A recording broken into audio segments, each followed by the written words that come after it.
Hi, I'm here with Hannah Reid, who is a research executive, and I'll be asking her a few questions about her job role in the marketing industry. So Hannah, thank you for doing this. The first question I would like to ask you is, how have you got to where you are today? Yeah, so that's quite a big question. So I studied fashion management at university. So I've always been interested in sort of consumer behavior, trends, etc. And that really gave me a grounding into the research element side of things. Mhm. So at university, I obviously did a lot of internships and stuff in the fashion world and realized actually it wasn't quite for me and I wanted to take a different path. And that's where I learned more about researching and junior research positions. So I realized that I didn't quite have the skill set that aligned to everything in terms of the data side of things.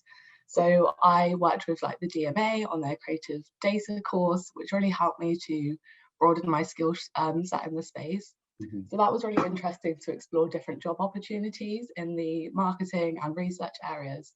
So I managed to find a research position in the fashion world, and that sort of totally ticked all the boxes for me.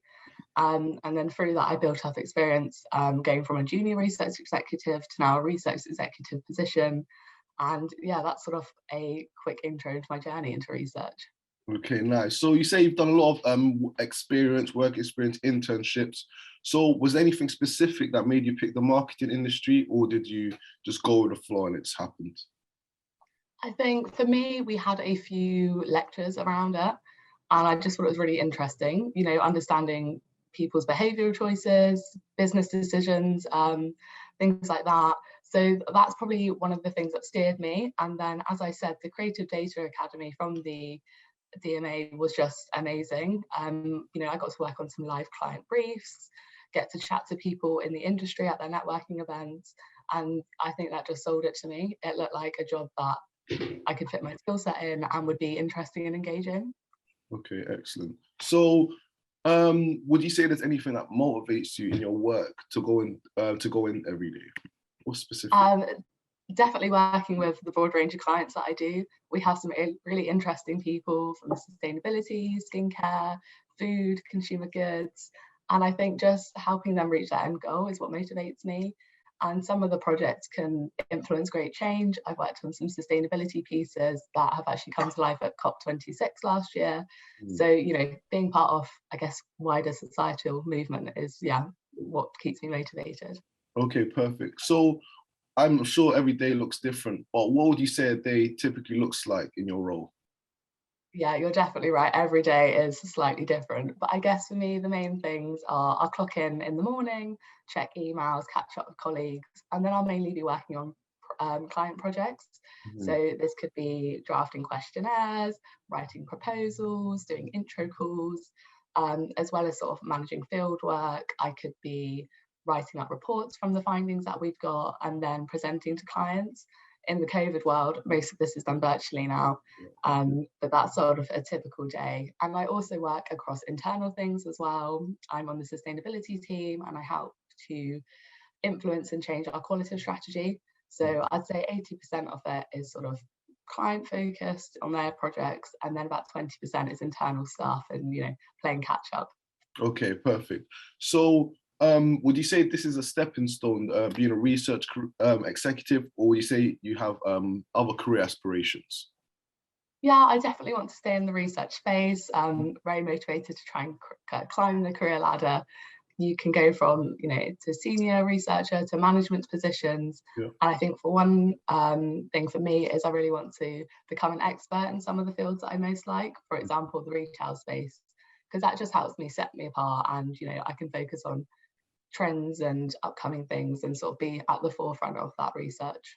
Okay, nice. So, is your role as you expected it to be when you first started, or does it differ a little bit? I think I kind of knew what I was getting into. I'm lucky that I work across mixed methodology, so I do qual and quant. So I'm much more aligned to the qual, coming from sort of a written background rather than a heavy data science background, which is fine for anyone who, if you're not strong in maths and stuff, there's definitely different elements of the role that will suit you. I don't think that people should feel alienated by, not being the best mathematician or not knowing coding, etc. So for me, qualitative research has really helped me find my space. Okay, fantastic. So I remember you mentioning how you like to work with the outside world. So do you feel like you're making a change in your role? Yeah, definitely. You're working at the forefront of different branding concepts coming to life, services that may be introduced. So it's really good to play a small part in big change that's coming. That's one of the best things for me about the job. And also, making a change in my own agency.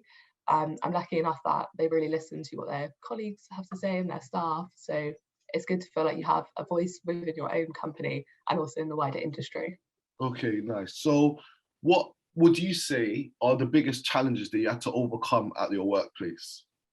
Ooh, that's a good question.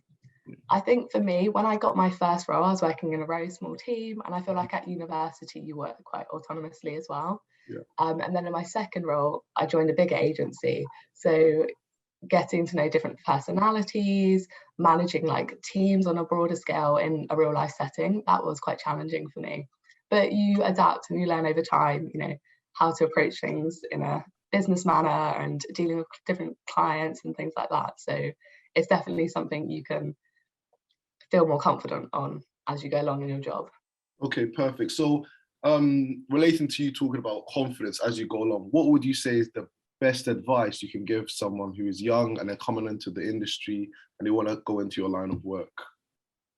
I think definitely know and have a good contextual knowledge on the field that you want to go in. Yeah. For example, I very much do research in the retail space, but understanding the trends that are going on, the wider business landscape, I think that's really going to make an impact and help you stand out at interviews. Just having knowledge on your client and the space that they work in, I think that's so important. And coming with a good attitude as well. Companies can train you to build upon your skill set, but you need to have the right cultural drive to be able to fit in and stand out. Okay, that was fantastic. Thank you, Hannah, for doing this. It was a pleasure speaking to you, and we'll leave it there for today. Thank you. Great, thank you so much.